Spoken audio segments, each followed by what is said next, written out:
Merci Madame la Présidente, et permettez-moi d'abord de vous saluer,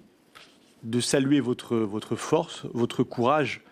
et de dire pour commencer les travaux d'audition de cette commission d'enquête parlementaire que c'est de votre force, de votre courage de victime que cette commission d'enquête est née. Je crois qu'on est au tout début.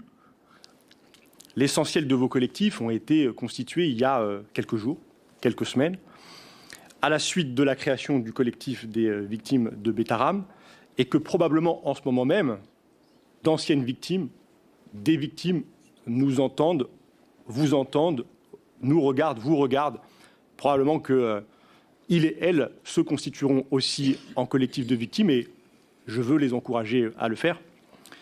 qu'ils et elles prendront la parole et peut-être se présenteront devant la justice. Et si cette commission d'enquête a une utilité, peut-être dès ses premiers instants, c'est celle-là. Participer avec vous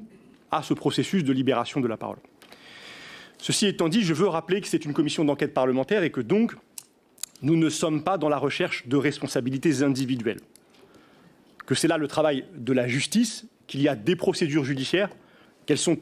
indépendantes et c'est heureux, et qu'il y a nécessité pour nous pour bien agir et travailler, de distinguer les choses. Et notre objet, comme commission d'enquête parlementaire, est de venir identifier d'éventuelles défaillances dans les modalités de contrôle par les différents services de l'État, le ministère de l'Éducation nationale, le ministère de la Justice, le ministère de l'Intérieur, peut-être d'autres administrations,